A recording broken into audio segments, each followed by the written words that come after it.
सहस्रदळावरी लक्ष लावून योगी रात्री ध्यानी लक्ष गोचर रमती अंतरीच्या सरणी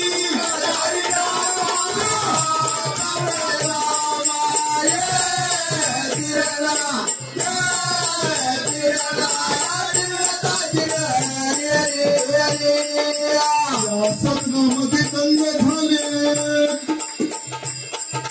या सत्नामध्ये दंग झाले सद्गुरूच्या संगती सखयाच्या संगती सद्गुरूची गाठ पडली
आपण जे बोलतो ती वैखरी नाही तिच्या आतमध्ये मध्यमा पश्चंती महाराज आपण हरिभक्तपणा आहे तो परावाणीपर्यंत आणि साधू संतांची योग्याची जी वाणी आहे ती मात्र अनर्वाच्य आहे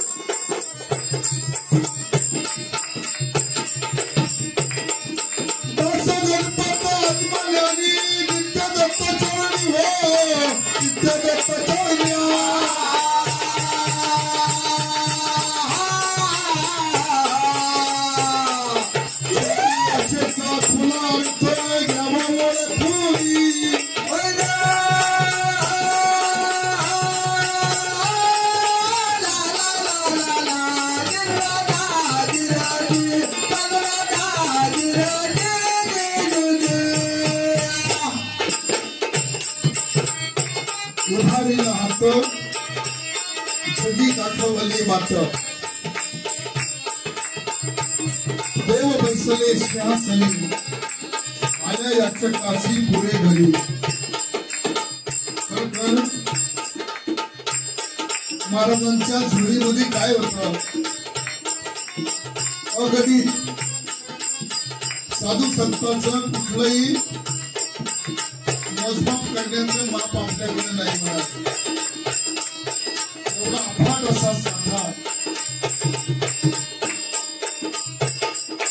आणि म्हणून या दरबारामध्ये जे भाविक भक्त येतात त्या सर्वांना तृप्त अगदी चित्तवृत्ती सर्व शुद्ध पवित्र करण्याचं महान असं तीर्थस्थान आहे म्हणून ज्या मार्गाने हे योगी महापुरुष गेले महाराष्ट्र ही संतांची भूमी आहे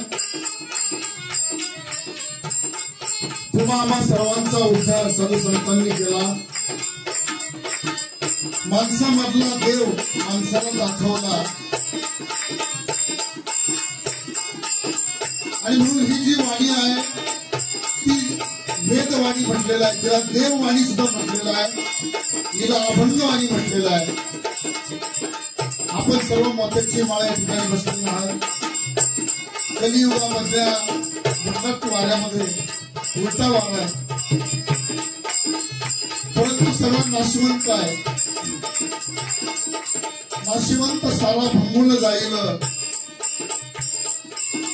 हा क्षणाचा बाजार. आपण पाहतो सगळं नाशवंत आहे, पण जे अविनाशी आहे ते फक्त साधू संतांजवळ आहे.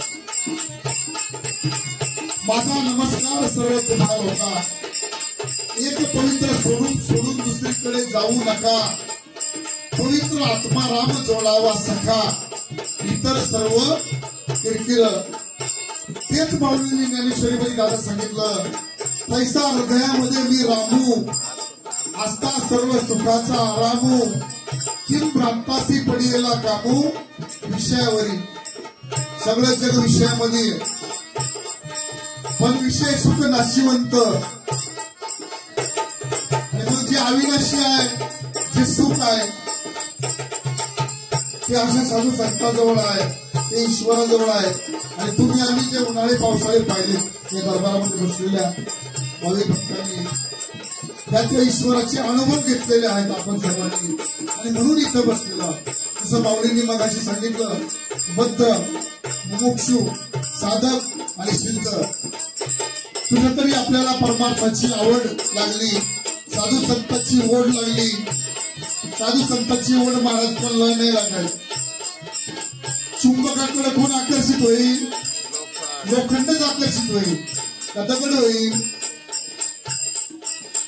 म्हणून भक्ताकडे सुद्धा देव भक्ताचं फक्त भाव आणि भक्ती पाहतोय. लागत आहे काही देवाला हार फुलं लागत आहे, अजून काही बऱ्याच वस्तू लागत आहेत. देवाला काही लागत नाही, सोनं नाणं फुलं हार काही लागत नाही.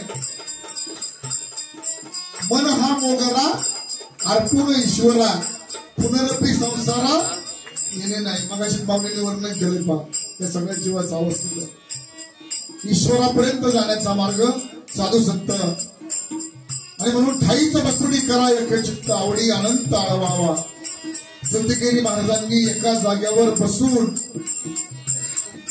जो योगाभ्यास केला, आपल्या साडीच्यात आलेल्या सर्वांना अत्यंत तृप्त केलं.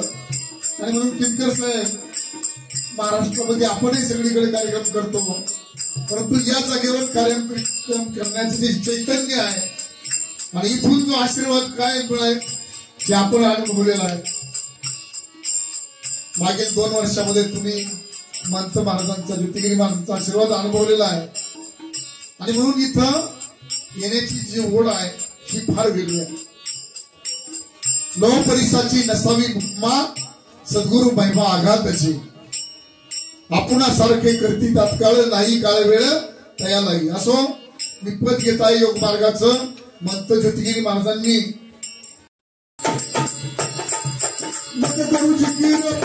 फिकीर नाही कामाची, नाही कामाची करवी भक्ती रामाची.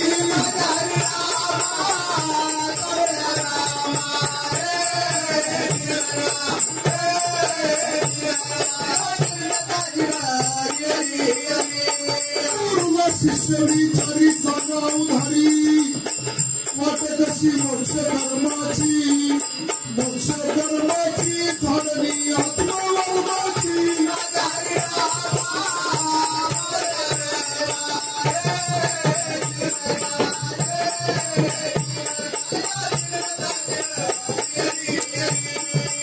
गुरु म्हणे ऐक आता सांगे ज्ञान गीतात, पाळावी पायरी धर्माची. हरिपात्रा घ्यावी त्यांनी फक्त सांभाळावी. पहिली पायरी धर्माची. हे नरा हे माणसा, तू धर्माप्रमाणे वाढ, न्यायनीतीप्रमाणे वाढ. हा पोल पहिला आम्हाला लक्ष बघायचा धर्म.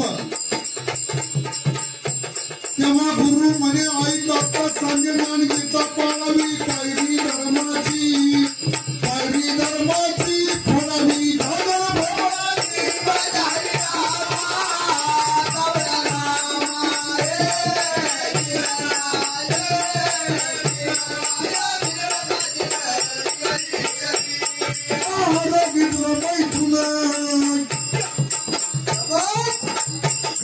असं बघा सात्विक आहार आहार निद्रा मैथुन किती वेळ झोपायचं आहार निद्रा मैथुन करावे दंडन पुणे असे शिवधर्माची याला दंडन करायचं म्हणजे आकडायचं आहारावर नियंत्रण निद्रेवर नियंत्रण महाराज आपण म्हणतो पहाट तो जो प्रहर आहे या काळामध्ये हे ध्यान राहणार आहार निद्रा मैथुन करावे दंडन पुणे असे शिवधर्माची शुद्ध नाडी करावी चरणाची